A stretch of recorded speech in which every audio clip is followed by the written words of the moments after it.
Greetings everyone! Since one of the most important things while writing an essay is to use the tenses correctly, I have prepared a brief guide to English tenses so we can see how we can remember their use in a very fast way. Okay then, let's have a look and let's begin with some general rules. First of all, it is very important to know that the tenses in English are divided into two main categories, the simple ones and the continuous or progressive ones. The simple ones can be formed by using the subject pronouns I, you, he, she, it, plus the verb we want to express. On the other hand, all continuous tenses follow this rule. I, you, he, she, it, plus the verb to be, plus the verb you want to express, adding ing at the end. This is a very important thing to remember because it will make your life much easier. Have in mind that all tenses, either simple or continuous, need a modal verb to form the question and the negative form. And secondly, the question is formed by reversing I, you, he, she, it with the modal verb. These are essential rules and apply to every tense. Let's begin with the simple ones and let's begin with the present simple. Here I have for you an example so you can remember how it is formed. The umbrella word for all the tense, for all its uses, it's permanence. I have put an umbrella word for every tense so you can have a very quick way to remember what the tense is used for. Here for the present simple, the umbrella word is permanence. I have put some extra details about the tense if you want to have them in mind. It expresses habits, general truths, future permanent actions, and this means that it can be used for scheduled things, programs like the train tomorrow leaves at 8 o'clock. It is also used for narrations when you want to tell a story or for narrating a football match, stuff like that, but you will be on the safe side by remembering the word permanence. Past simple, also an example. How it is formed. The umbrella word here is past actions, and when we say past, we mean it. That means that it has to be at some point in the past, even if it's 5 minutes ago, it doesn't matter, it has to be a finished action, done with. Other details of this tense are that it is used for past habits, but that do not exist anymore, you don't do that anymore. And another thing is that you need to know when this action happened, so we can really place it somewhere in the past. Moving on to present perfect simple, the example. The umbrella word here, the expression, is from the past till now. This is the only tense that connects the past and the present.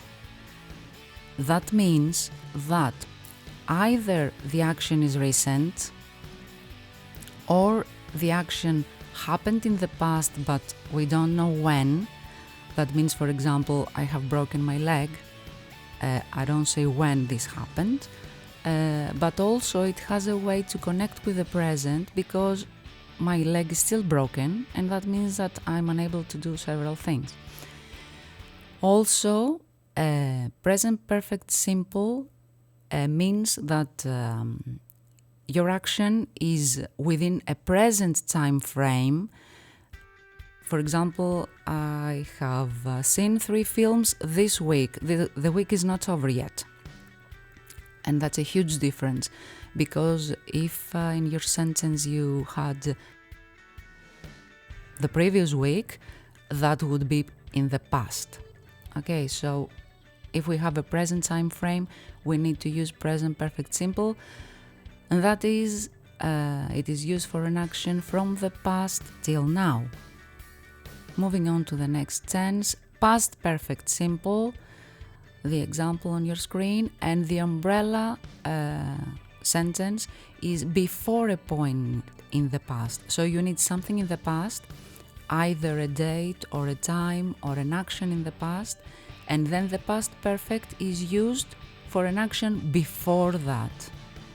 You can't use the past perfect if there isn't a point in the past. If it's just a past action, it is simple past. You definitely need a point, and past perfect is before that point. In detail, it is before another action or before a point in time, as I have already mentioned. Future simple. It is uncertainty. In many other languages, this is not expressed this way, but in the English language, the future simple states uncertainty. Things in the future, but they are not for sure. That means we use it to express hopes, fears, promises, and also personal opinions. Many people make the mistake that if the sentence begins with, I am certain that it is something certain. No, it isn't. It is your own personal opinion. You think this is going to happen. I'm sure you'll pass your exams. The fact that you are sure doesn't make it certain, okay? Future perfect simple. It is somewhere in the future, but the fact that it contains a perfect component in it means that this action happens before a point in the future. So here again, we need to have a point in the future, and the action that is formed with future perfect simple needs to be before that point. So it can be before another action or before a point in time. Okay, moving on to the continuous or progressive tenses. If you follow the rule in red, you'll be just fine. Why is that? Because in order to form all the continuous tenses, you just need to know the verb to be in all of them. For example, present I am, past I was, present perfect I have been, past perfect I had been, future I will be, future perfect I will have been. If you know the verb to be in all those tenses, you'll be able to form all the continuous tenses. I am looking, I was looking, I've been looking, I had been looking, I will be looking, I will have been looking. As you can see, it's a really simple formation. Why? Because you just put the verb to be, and the only thing you have to do after that is put the verb that you want to express with the ing ending. Don't be intimidated by the length of the formation. For example, future perfect, I will have been looking. So many words. It doesn't matter. It's the verb to be and the verb you want to express with an ing ending. As simple as that. Present continuous. Using the rule that we have talked about. It is about temporary actions. Temporary actions in the present. That means either current actions, actions that are happening these days, just for this year, I'm learning French this year. Future personal plans, for example, tomorrow I'm playing tennis. It's something for certain, but it's not something that happens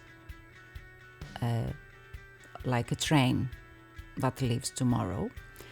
And also another detail is that it is used to show irritation. He's always taking my things. But if you remember the word temporarily, you are quite safe to use. this tense. Past continuous, using the rule that we have talked about. It is in the past, since it is a past tense, and it shows duration. Be very careful, it is only about one action that took a long time. You can also use it to set the scene.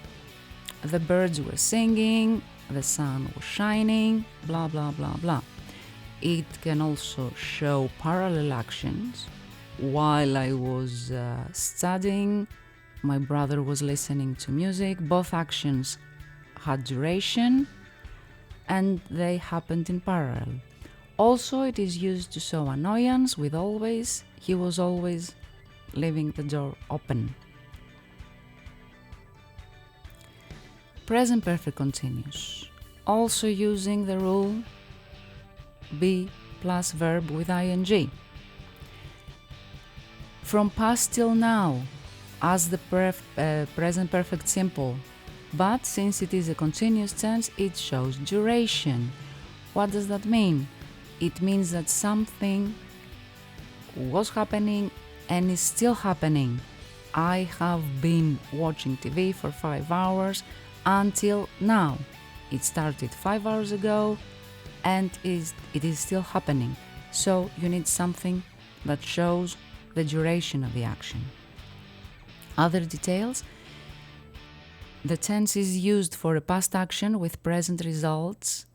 That means that why are you wet? Have you been walking in the rain?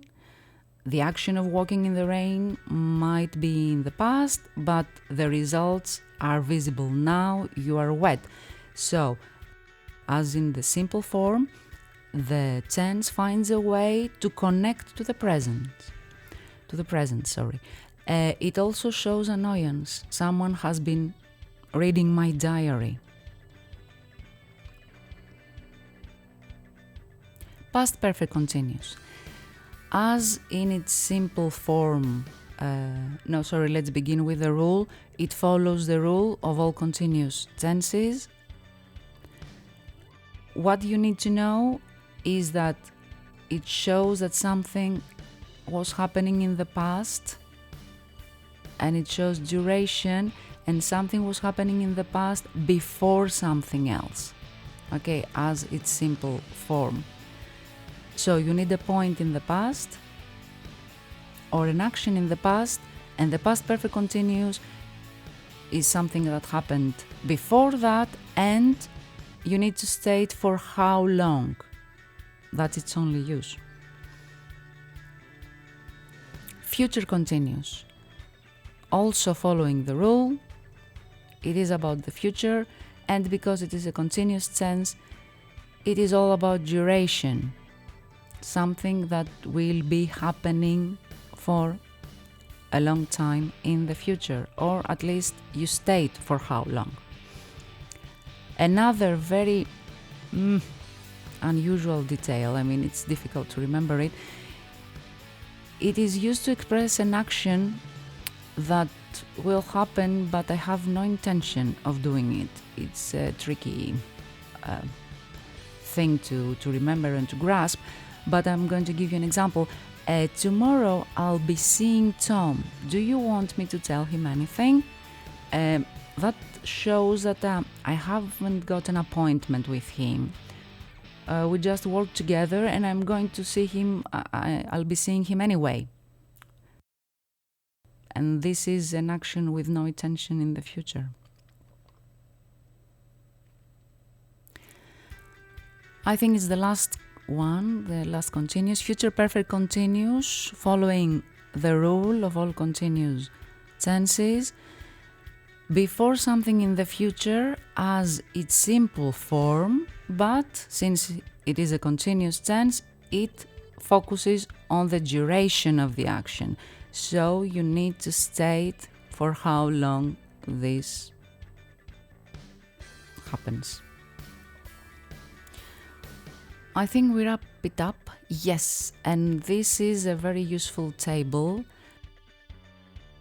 I have realized that a table like that is really helpful to have in order to be able to have the details of all the tenses with a quick look. So, the simple and the continuous, and under the example, the umbrella word or expression that could help you remember them more easily. For the past, for the present perfect, past perfect, future, and future perfect. I think that if you can find a way to have this table on your mind, your life will be much easier, because it's really important to know how to use the tenses. They are at the heart of expressing ourselves in a good way. I really hope it was helpful. Thank you for watching.